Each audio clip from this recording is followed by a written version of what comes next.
Tá, posso ficar aqui sem microfone? Dá para me ouvir? Então vamos lá. A gente lá do Catarina agradece as portas da Casa da Aurora. Muito obrigada. Nós somos um pequeno projeto na Casa de Catarina de Labureira, na Vajota. Nosso projeto é receber dependentes e codependentes nas nossas dependências todos os domingos. E um dos braços do projeto é levar o conhecimento do que seja a dependência química e as consequências dela, para que a gente possa entender. Porque quando a gente tem o conhecimento nos traz a compreensão e fica mais fácil de lidarmos com as coisas que até então não conhecíamos. Então, para que a gente possa conhecer a dependência química numa visão espiritual, que acontece, nós precisamos entender primeiro o que acontece no corpo material. Mas antes de mais nada, eu gosto sempre de começar com uma pergunta que Kardec fez aos espíritos, para que a gente possa entender na totalidade essa doença. Na Revista Espírita de 1858, Kardec perguntou aos espíritos: Deus não poderia ter criado os espíritos perfeitos para poupar-lhes no mal todas as suas funestas consequências? O que vocês acham? Ele não poderia ter nos criado perfeitos, sem que nós passássemos pelos perrengues que a gente passa, pelas dificuldades pelas quais nós conhecemos no nosso dia a dia? Ele poderia, não poderia? Sendo ele toda a perfeição, todo o amor e justiça, mas por que não fez? Seria o mérito, né, das pessoas. Onde ficaria o mérito das pessoas? Muito bem, Silvana. Então os espíritos respondem: sem dúvida, Deus teria podido, uma vez que é todo poderoso, e se não o fez foi porque julgou em sua soberana sabedoria mais útil que isso fosse de outro modo. No entanto, tendo Deus lhe dado a inteligência para se guiar, não lhe está proibido de procurar compreender tudo e se detendo humildemente diante do limite que não pode ultrapassar. Isso é muito importante para a gente entender a adicção. Sendo Deus todo sabedoria e toda bondade, não pôde criar o mal para fazer contrapeso ao bem. Estabeleceu leis que são muito justas e boas, mas a menor infração a essas leis causa uma perturbação da qual experimenta o contragolpe, daí todas as suas vicissitudes. Deus criou o homem livre para escolher o seu caminho. Aquele que tomou o mau caminho fez por sua própria escolha. Então, quando Kardec perguntou isso aos espíritos e eles nos responderam, isso foi na revista de março de 1864. O que ele queria dizer com isso? Que se sofremos a dor, fomos nós mesmos que a causamos. Deus poderia ter nos dado a perfeição assim que nascêssemos, mas qual seria o mérito? Tudo que vem fácil, nós não damos valor. Então nós precisamos conquistar. E nessa conquista, nesse caminhar, nós tomamos às vezes caminhos menos felizes e fazemos escolhas que nos trazem a dor. Para que eu estou falando tudo isso? Nós vamos entender lá na frente o porquê disso tudo, tá bom? Aí antes da gente entender, começar a entender o que é dependência química, alguém já ouviu falar nessas duas palavrinhas, adicção ou adicto? Alguém conhece essas palavrinhas, o que significa? Não? Vamos conhecer palavra nova?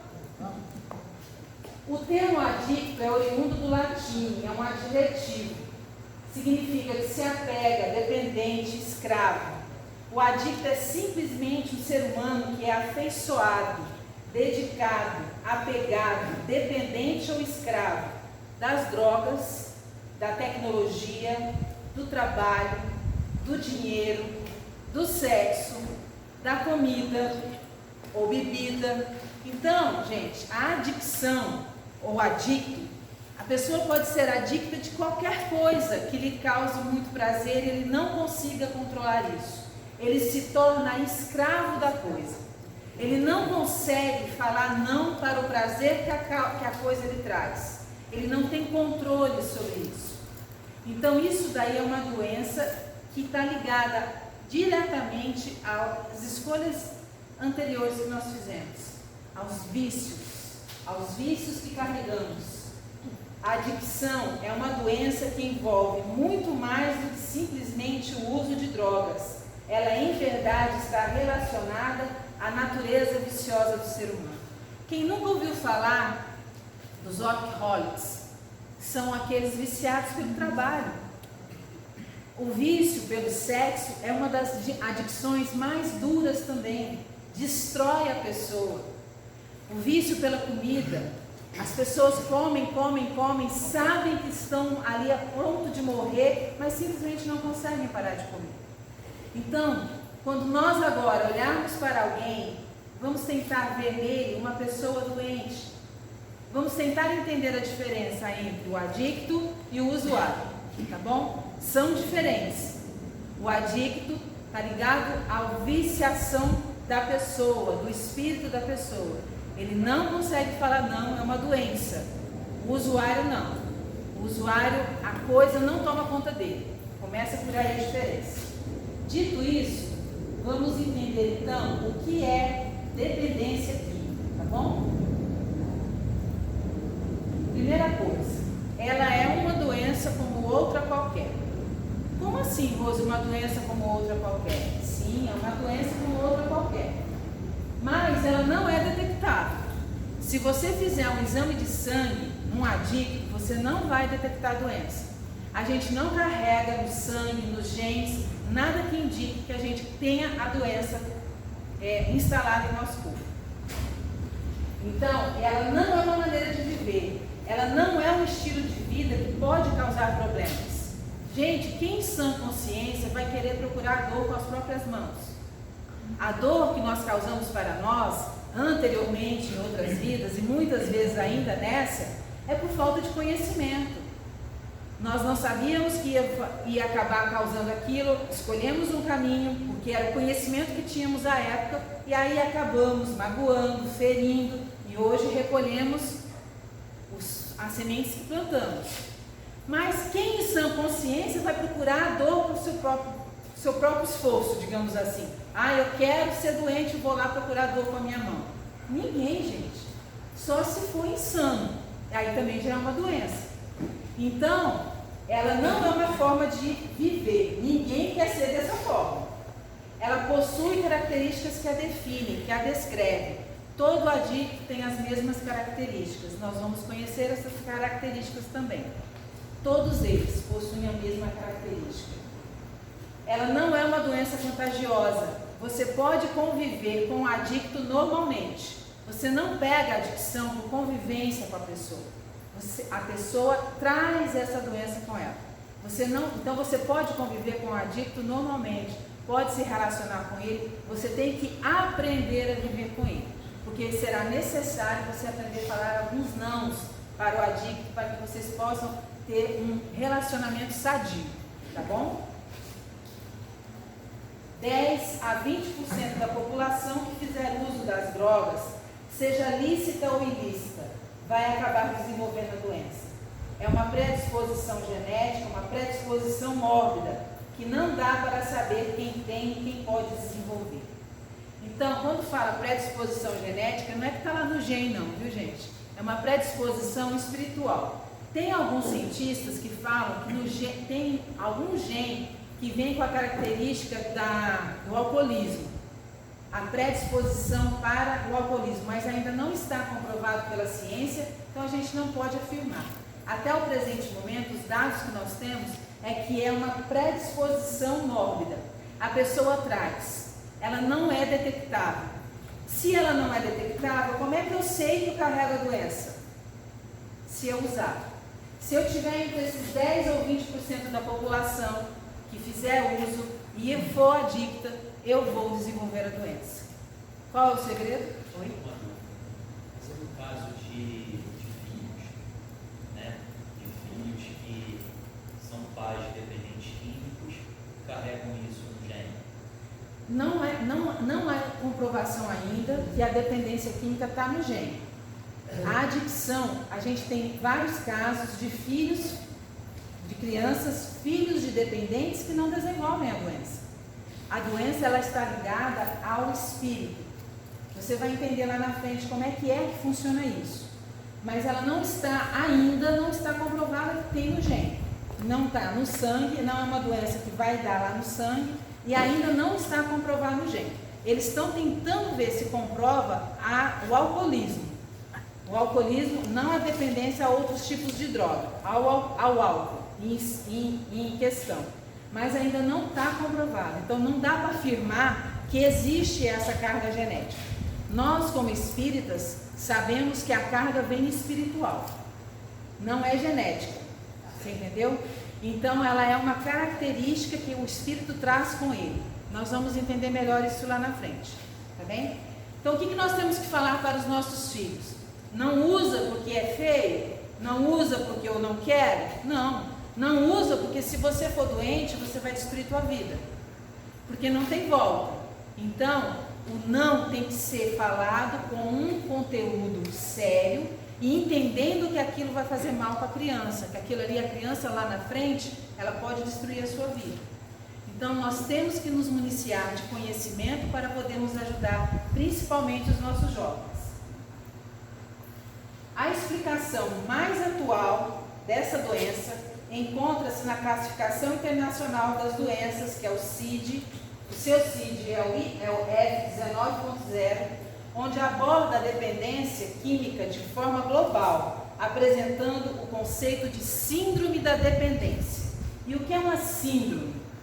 Uma síndrome de dependência é um conjunto de fenômenos fisiológicos e cognitivos, no qual o uso de uma substância ou classe de substâncias alcança uma prioridade muito maior para determinado indivíduo do que outros comportamentos que antes tinham muito valor. Então, essa doença, ela afeta não só o corpo físico, como o corpo espiritual, o psicológico da pessoa. Então, ela afeta num todo. E a pessoa passa a dar valor às coisas que lhe dão prazer, muito mais às coisas que a rodeiam. Então, ela não consegue simplesmente chegar para um momento e falar assim, não, hoje eu não quero mais usar, a partir de hoje não dá. Ele não consegue. Ele simplesmente não, eu falo várias vezes, eu não consigo entender a grandiosidade desse eu não consigo, por não ser adicta nessa encarnação, eu não tenho noção de que não consigo. Mas, convivendo, eu vejo que é muito difícil. Convivendo com eles, eu vejo que é muito difícil, porque é algo que toma conta de você. Você tem o raciocínio que tem que parar, mas simplesmente não consegue. Então é algo superior, então é uma luta todos os dias para você falar não, só por hoje. Então, gente, nesse ponto de vista, não há drogas pesadas do ponto de vista de desencadeamento da doença. Da nicotina ao álcool, passando pela maconha, cocaína, crack e psicotrópicos, remédios também são drogas. Nós temos um número alarmante de idosos que estão se tornando adictos devido à solidão e que se entregam ao uso de antidepressivos. Antidepressivo também causa adicção. Todas produzem uma recompensa essencialmente prazerosa no início do seu uso, desencadeando a ação repetitiva e levando à dependência química. Então, não dá para você falar que determinada droga é mais fraca que outra. Porque se você carrega essa doença dentro de você, se você carrega a predisposição de desenvolver a adicção, se você cheirar a primeira vez, pode ser o desencadeamento da doença. Se você fumar baseadinho a primeira vez, pode ser o desencadeamento da doença. Então, por isso não pode nunca o primeiro gole, a primeira cheirada, não pode. Por isso as nossas crianças precisam saber da gravidade da doença, da consequência da doença lá na frente. Porque não dá para passar a mão nesse sentido, na cabeça. É só por hoje, vou só experimentar. E se seu filho for adicto? E se seu neto for adicto? E aí? Lá na frente a consequência é muito pior. E como que a gente reconhece um adicto? Se a doença não é diagnosticada no sangue, não tem diagnóstico na genética, como é que eu reconheço um adicto? Se ela é uma doença com características, os doentes que têm essa doença também possuem características próprias. Aí, ela é conhecida por 3 fases distintas. A primeira fase, de acordo com a Organização Mundial de Saúde, é a fase social, ou, para Narcóticos Anônimos, a fase do macaco. É o namoro com a droga. O adicto é o arroz de festa do grupo em que está inserido. É aquele adolescente, aquele momento que a pessoa deixa de ser introspectiva e começa a ser alegre demais, sem motivo aparente. Ele começa a ser amigo de todo mundo. Quando a gente está namorando, a gente não fica assim, alegre, feliz. A gente está querendo expandir a alegria, porque a gente está feliz, a gente está alegre, a gente quer levar essa alegria para tudo quanto é canto. Aí, tudo para a gente é felicidade, tudo são rosas. É a mesma coisa com o adicto. Ele está começando a namorar com a droga, ele está começando a conhecer a droga, ele está começando a ter os primeiros contatos com a sua doença. Então, nesse período, ele é muito feliz. Então, às vezes, é aquele adolescente nosso que é muito quieto, muito calado, e de repente começa, sem motivo algum, ficar muito alegre, muito dado, que a gente fala, né? Ficando junto com todo mundo, tendo amizade com todo mundo. Então, assim, se você tem um caso assim, dentro da tua casa, ao redor, para prestar atenção, presta atenção nos sinais. Será que esse jovem não está começando a usar? Gente, o que causa, um dos grandes causadores dessa doença é o vazio que existe dentro das pessoas. O vazio é tão grande que elas não suportam, e aí elas passam a procurar algo que as preencha. E aí é onde começa a doença. A segunda fase é a fase da manifestação, ou a fase do leão, da Narcóticos Anônimos. A tolerância às drogas vai aumentando e as lesões, elas vão crescendo. Então, o jovem, a pessoa que usa, nós temos no nosso organismo, o nosso cérebro, ele precisa de um determinado equilíbrio para ficar feliz, para ficar bem. Quando eu fico triste, esse meu equilíbrio baixa. Como eu não sou adicta, o meu próprio organismo lá nas sinapses do cérebro, ele se equilibra sozinho e eu volto a ficar bem. Se eu fico muito alegre também, rapidinho, passado um pouco mais, as minhas sinapses fazem o balanço outra vez, eu volto também e não saio disso porque eu não carrego a doença comigo. O adicto não, a sinapse dele não é legal. Aí, quando ele está lá, quando ele está triste, quando o vazio toma conta dele, ele entra em depressão e ele usa o químico para poder ficar feliz, então ele sai. Digamos que o equilíbrio dele é nessa altura e ele está aqui embaixo, o equilíbrio dele. Ele sai daqui de baixo, passa pelo equilíbrio e vai lá em cima, fica muito alegre. Aí, passou o efeito da droga, da doença, do químico, ele baixa novamente. Aí ele usa outra vez para voltar àquele estado que ele ficou. Só que esse vai e vem, tanto vai diminuindo lá embaixo, quanto vai aumentando aqui em cima, e esse prazo vai diminuindo e a tolerância vai aumentando. Então ele passa a ficar mais tolerante e precisando cada vez mais de maiores quantidades para chegar àquele estado de alegria que ele se encontrava, para chegar a esquecer o vazio que estava dentro dele. Então é nessa fase do macaco que isso acontece. E aí é nessa época que o adicto fica nervoso, ele não aceita que alguém chegue para ele e fale: olha, você está usando muito. E aí é a fase que a gente que está vivendo com ele briga, que a gente não está entendendo o que está acontecendo. E aí a gente entra, bate de frente com os nossos jovens ou com a pessoa que está com a gente briga, a gente xinga, às vezes a gente impõe. E é nesse momento primeiro ele não está entendendo o que está acontecendo com ele, ele não sabe que ele é doente. E segundo, nós vamos ver lá na frente uma consequência espiritual disso daí.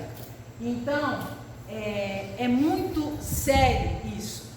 A segunda fase a gente consegue identificar dessa forma.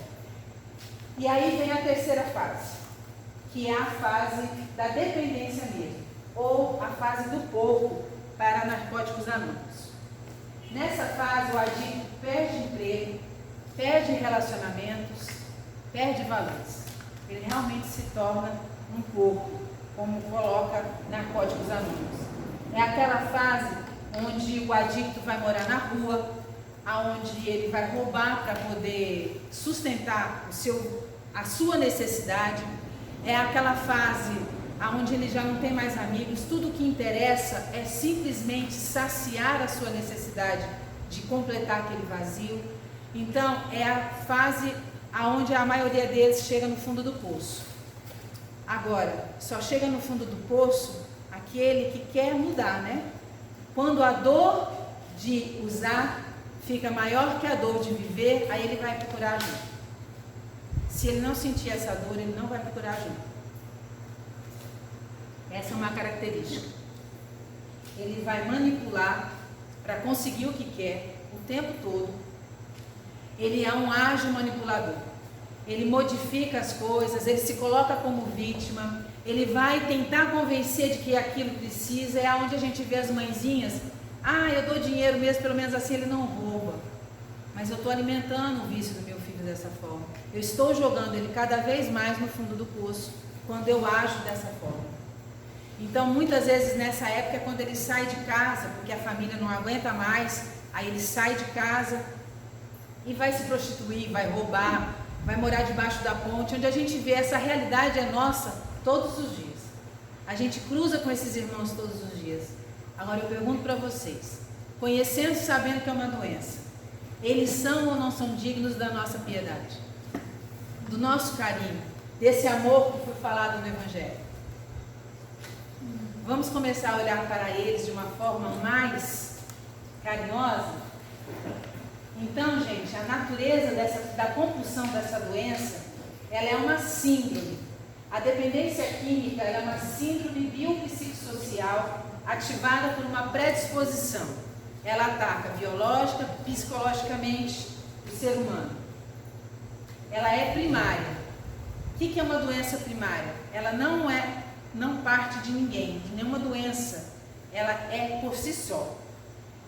Diferente, por exemplo, de uma cirrose que vem do uso da bebida que ataca o fígado, diferente de uma tuberculose que pode vir de uma gripe mal curada, de uma pneumonia mal curada, ou provocada por um bacilo, no caso, a tuberculose, nada a provoca, a não ser a predisposição que eu carrego comigo. Então, ela é uma doença primária, nada a provoca. Ela é progressiva, ela tem curso progressiva e previsível. Ela vai lesando biológica, psicológica, social, espiritualmente, sem possibilidade de regressão.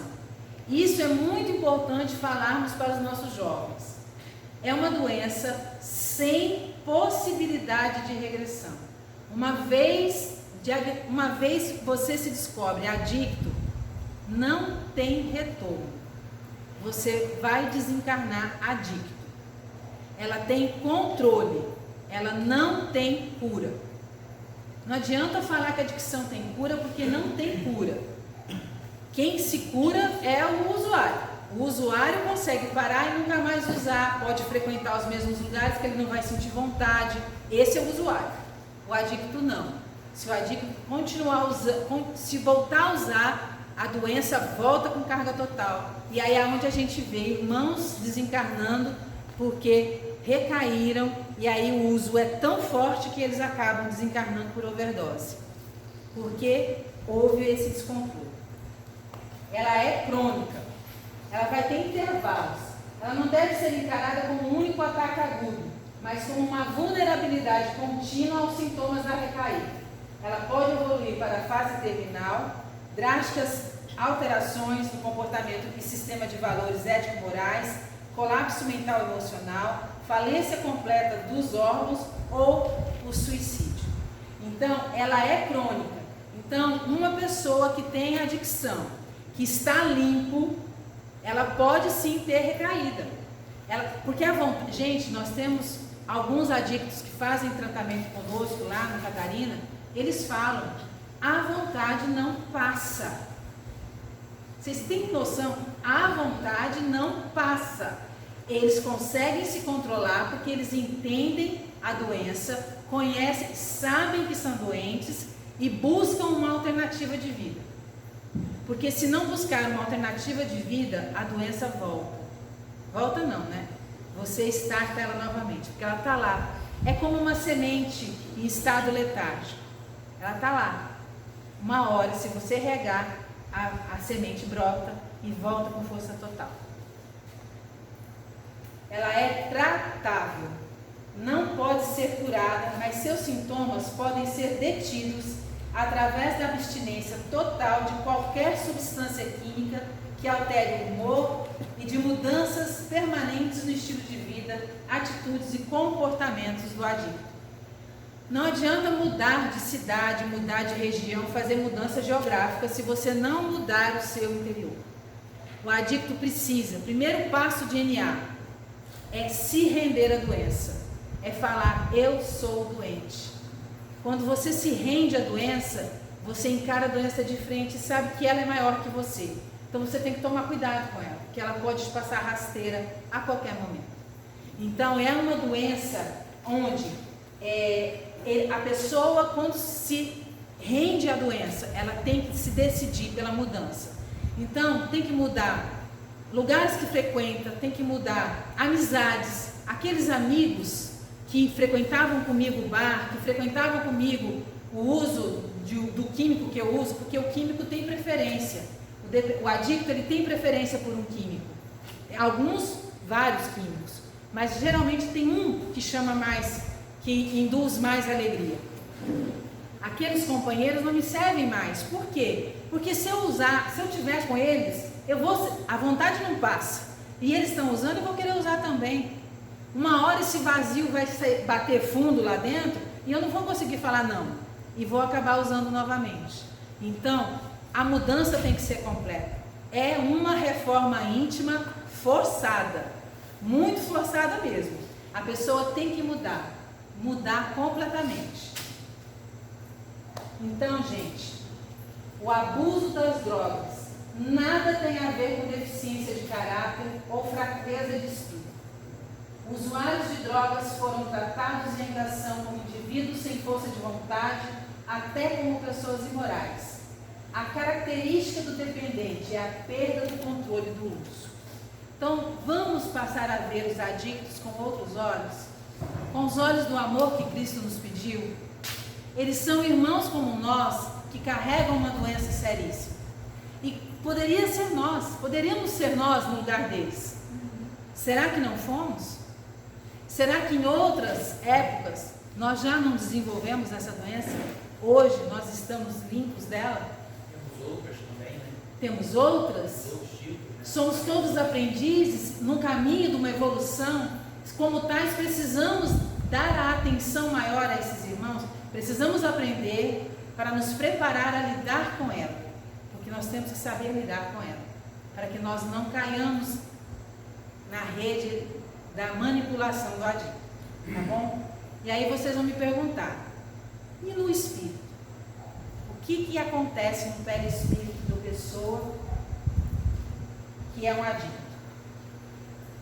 Doenças como a lepra, tuberculose, câncer, males que se estabelecem no corpo e usufruem os seus elementos químicos, eles se dispersam com a transformação. O que quer dizer isso? Se você tiver uma lepra, uma tuberculose, um câncer, morta a matéria, morta a doença. A doença vai embora com a matéria. A tuberculose não vai para o perispírito. A tuberculose vai junto com a matéria para baixo da terra. E a adicção?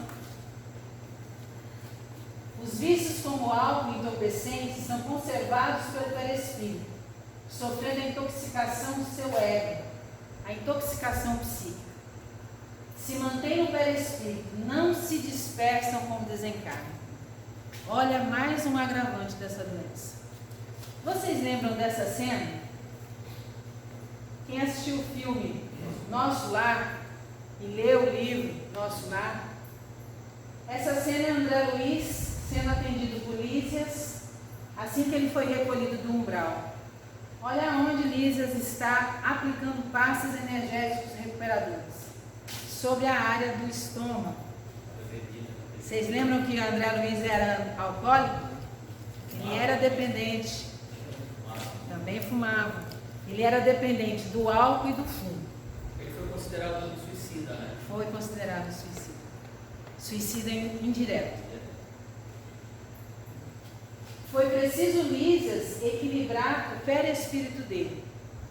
Então, isso é claramente para a gente lembrar. Tanto André Luiz falou em seu livro, como a gente, em todos os trabalhos que nós temos na casa mediúnicos, e que vem irmãos que desencarnam devido à overdose, ao uso da droga, todos eles relatam a mesma coisa.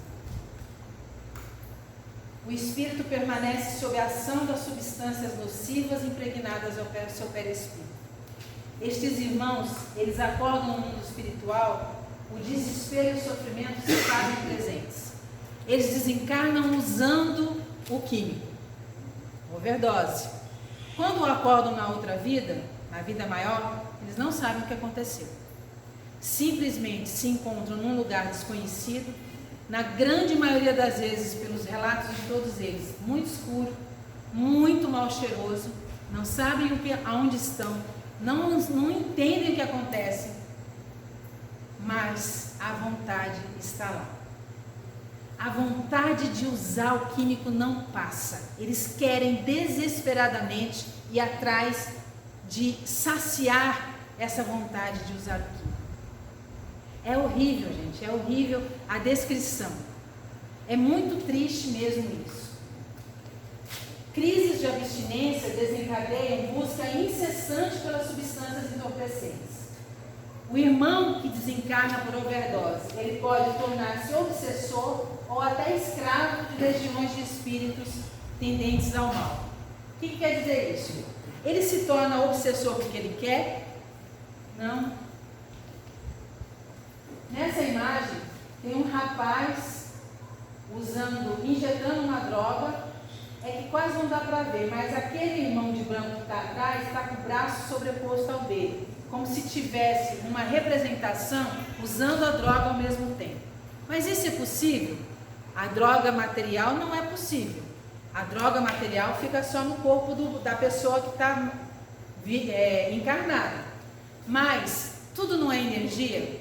A droga, ele libera energia. E é essa energia que o adicto desencarnado usa. Por isso que o adicto encarnado vai cada vez também aumentando mais, porque ele nunca usa sozinho. Está dividindo. E não é com um só não. Às vezes ele divide com uma legião. Às vezes ele divide com uma legião. A Nete Guimarães falou numa das palestras dela que eu assisti, que um adicto desencarnado, ele custa muito encontrar alguém na mesma faixa vibratória dele. Quando ele encontra, ele não quer largar por nada desse mundo. Por quê? Aquele irmão que está na mesma faixa vibratória dele, dá a ele toda a energia que ele precisa. Se ele se desligar desse, ele vai ter que rodar o mundo atrás de outro. E é difícil. E aquele irmão traz aquele alimento para ele, o alimento da droga. Então, é onde a gente vê casos de alcoólicos que sofrem acidente. Você jura por Deus que morreu no acidente de carro, porque o carro acabou e a criatura sai andando de dentro do carro como se nada tivesse acontecido. A gente até falou o anjo da guarda forte. Na verdade, é o obsessor, que protegeu para que não acontecesse nada. Porque senão ele perderia, é como se fosse uma simbiose mesmo. Não tem essas plantinhas que vivem da outra? Como que é o nome dessa planta? Parasita.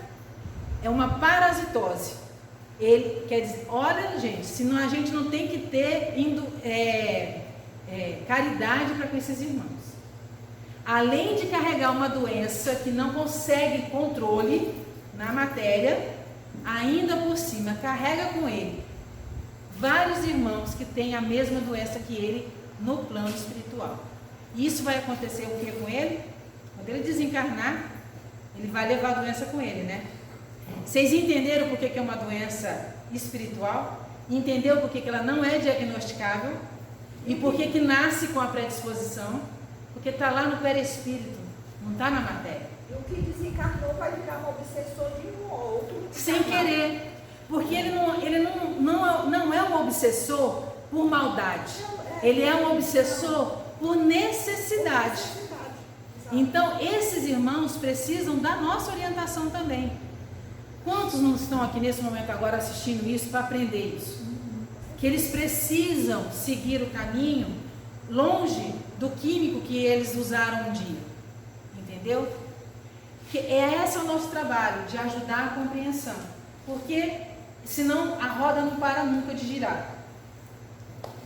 Aí Emmanuel nos fala, o viciado, ao alimentar o vício dessas entidades que a ele se apegam, para usufruir das mesmas inalações inebriantes, através de um processo de simbiose em níveis vibratórios, coleta em seu prejuízo as impregnações fluídicas maléficas daqueles, deixando o viciado enfermiço, triste, grosseiro, infeliz, preso à vontade de entidades inferiores, sem o domínio da consciência dos seus verdadeiros desejos. Lembram da fase do macaco? Olha a descrição dela aí. É a época em que a simbiose acontece. Então, como ele não está sozinho, não é mais ele só falando por ele. Ele está sentindo a energia daquele ou daqueles irmãos que estão em volta dele. E aí ele fica agressivo, ele fica, tudo isso aí que vocês viram aí, ó, agressivo, triste, grosseiro, ele fica preso de vontade dessas entidades. Cada vez mais esses irmãos conseguem colocar na ideia dele, vamos usar, vamos usar, vamos usar. Porque eles precisam também, na cabeça deles, né? Na verdade, o perispírito deles pede, está lá impregnado. A doença faz parte do perispírito deles. São duas situações dignas da nossa novo olhar, de um olhar mais caridoso, de um olhar de compaixão. E aí, nós temos um outro problema ligado à adicção. Um dependente químico adoece 30 pessoas ao seu redor. 30 são os codependentes. E o que é codependente?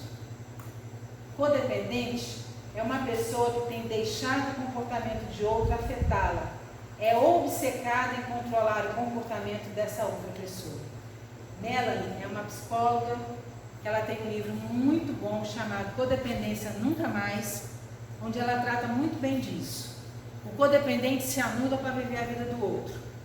E isso é a realidade da família de um dependente. Um adicto sempre vai ter vários codependentes ao redor dele. Não sabem falar não. Vivem achando que vão salvá-lo de alguma forma. Não vão atrás do auxílio, do amparo necessário para entender a doença e se proteger da doença, porque o codependente adoece junto com o dependente. Então, são duas faces da mesma doença. Seja qual for o problema que a outra pessoa tenha, a codependência envolve um sistema vicioso de pensar, sentir e se comportar em relação a nós mesmos e aos outros que pode causar dor. Comportamentos codependentes ou viciosos são autodestrutivos. Frequentemente reagimos a pessoas que estão se destruindo. Reagimos aprendendo a destruir nós mesmos. Nós não sabemos falar não. O codependente não sabe falar não. Da mesma forma que o adicto não sabe falar não para o químico que dá prazer a ele, o codependente não sabe falar não para o outro, para a dor do outro. Ele acha que a dor do outro é responsabilidade dele e que ele vai curar o outro. Ele não vai curar o outro. Ele tem que se curar primeiro para depois curar o outro. Deus, na sua magnânima bondade, não nos deixa fazer as nossas próprias escolhas. Por que nós, réis mortais, aprendendo, nos achamos no direito de saber a verdade do outro. Nos achamos no direito de saber sobre a verdade, se o outro está certo ou não. Como nós podemos saber o que vai dentro do coração do outro? Como nós podemos imaginar o que o outro pensa? Não seria um pouco mais de orgulho? Você achar que a felicidade do outro depende de você? É para a gente pensar. Esses vícios podem levar-nos ou manter-nos em relacionamentos destrutivos, em relacionamentos que não funcionam. São aquelas mulheres que apanham em nome de um amor. Que amor é esse? Que não se ama? Isso é codependência. Você se anula de tal forma que você deixa de ser um ser em evolução para ser um vegetal. Porque você para a sua evolução.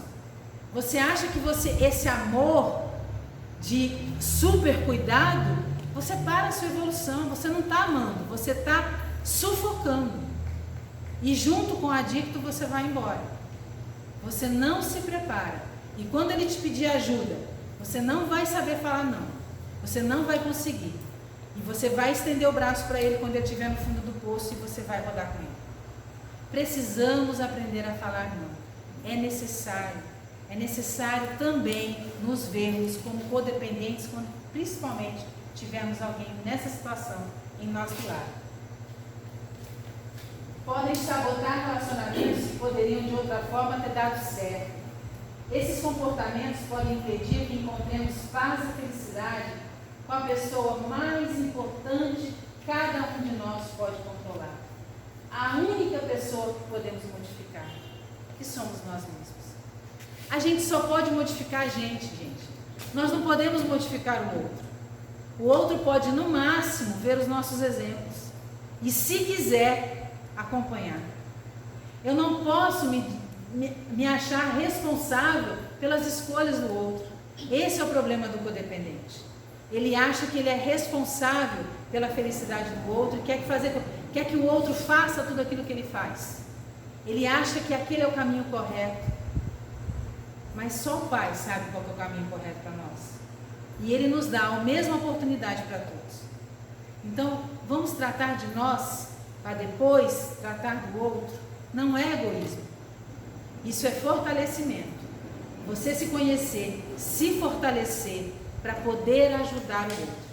Ninguém doa aquilo que não tem.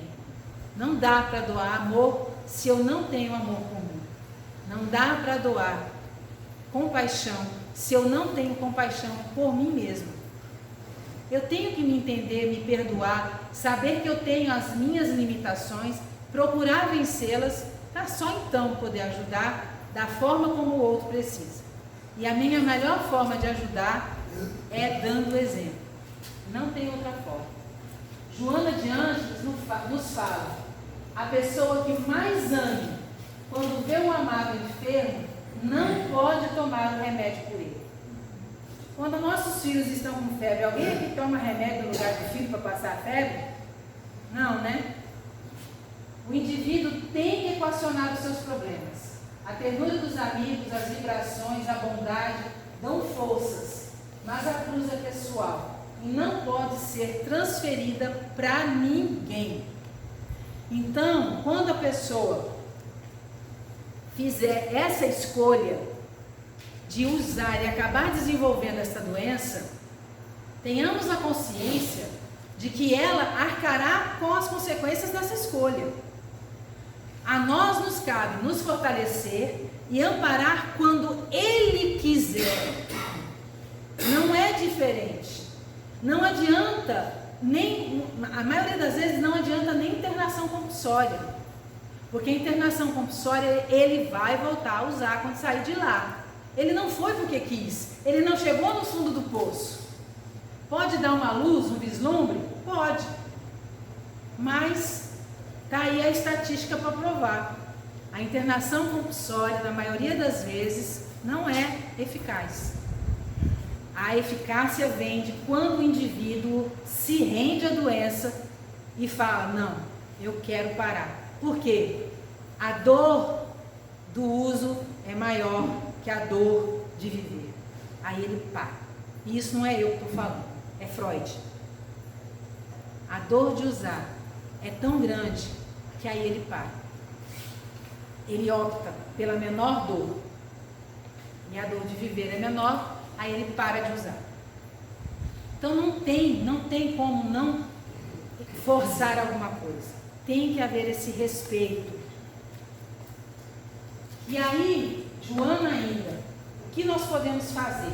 Começa lá na nossa casa, gente, quando nossos filhos são pequenos. É a educação moral à luz do Evangelho sem disfarce nem distorções. É a conscientização espiritual sem alardes. A liberdade e a orientação com bases na responsabilidade. Nós estamos deixando os nossos filhos ao léu, entregando computadores e celulares para eles se virarem, quando nós temos a responsabilidade, como pais e tutores, de educar através do amor e do exemplo. O que estamos fazendo com os nossos pequenos, quando relegamos a ele um aparelho de celular? O vazio vai se instalar. Você está pronto para assumir esse vazio?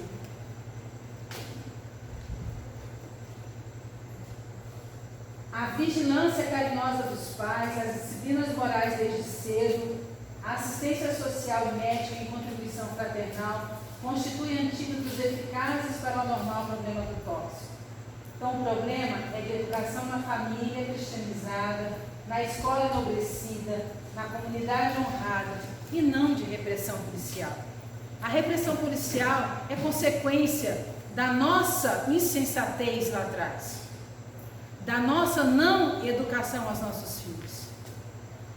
Porque se nós educássemos e puséssemos valores, eles não estariam com esse vazio tão grande dentro do coração deles.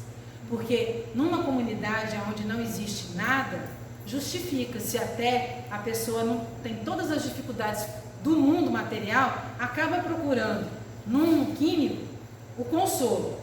Mas e na classe média e classe alta, que tem tudo? Não é justamente isso? Tem tudo, tem, do verbo ter, mas lhe falta o verbo ser, lhe falta o amor, lhe falta a compreensão, a escuta carinhosa, o olho no olho com meu filho. Isso nós precisamos passar, porque é o único caminho, é a profilaxia. E aí também foi nos pedido, aí entra o que nós podemos fazer. Em novembro de 16, a espiritualidade do Catarina dá início aos primeiros passos do projeto contra a dependência química e nasce o Caminhando. Nós fizemos 2 livros para crianças, O Peixinho de Se Achar Esperto com Amor de Família, que são justamente para resgatar valores, ajudar nesse resgate de valores aos nossos pequenos. O Peixinho fala sobre Deus, ao respeito aos pais. O Amor de Família fala sobre o respeito ao semelhante, as diferenças. É uma história sobre uma menina cega e uma menina com síndrome de Down. Então são 2 livrinhos, não tratam diretamente da droga, não. Eles tratam sobre valores que estão esquecidos nas nossas casas. E nós colocamos a desculpa nos nossos trabalhos, no nosso dia a dia, babá, e esquecemos que viemos com a missão de sermos pais e tutores. Vamos acordar, que ainda dá tempo. Ainda dá tempo. Então, gente, aí em abril de 2018, nós abrimos a nossa porta caminhando atender a dependentes e codependentes. Hoje o nosso público maior é de codependência, porque o codependente ele não tem tanta assistência assim como tem o dependente. E o dependente, ele precisa querer para ir. Ele precisa querer o tratamento. Não adianta forçar o dependente a ir lá. Porque esse tratamento é um tratamento espiritual. O tratamento material tem que estar em paralelo. Cuida do corpo, o que é do corpo, cuida do espírito, o que é do espírito. Nós lá temos o tratamento espiritual. Então, o adicto, o dependente, ele tem que estar consciente disso e já estar tratando para receber o tratamento espiritual. São poucos, mas são, em torno de 5 a 7. Já os codependentes que são as mãezinhas, elas chegam lá assim, eu vim buscar ajuda para o meu filho. Senta lá para ouvir, no próximo domingo vai de novo, vira para a gente e fala assim, sou eu que precisava da ajuda. E elas vão ficando, as mães, irmãs, e assim vai, esposas. Então a gente tem, hoje nós atendemos na faixa de 20, 25 pessoas, porque tem domingo que tem mais, tem domingo que tem menos, e assim eles estão indo lá. Então essa é a nossa parte, é levar o conhecimento, levar um outro olhar para esse irmão. Esse irmão não é um irmão sem vergonha na cara, como a gente viu, é um irmão que carrega uma doença como qualquer outra doença, só que é uma doença do espírito, uma doença que está lá, instalada lá dentro. Tenhamos um novo olhar para esses irmãos, nos preparemos para que possamos auxiliar cada vez mais, porque, gente, o amar e o educar em overdoses são os verdadeiros antídotos contra as drogas. E estamos lá no Catarina, todos os domingos às 16 horas. Se você tiver alguém nessa situação que precisa de amparo, leva lá, tá bom? Espero que vocês tenham aprendido um pouquinho do que é essa doença, das consequências dessa doença para o perispírito e que possamos juntos seguir aí a trilha que Cristo nos deixou, amando ao próximo como a nós mesmos. Imagine se fôssemos nós nos lugares deles. Muito obrigada.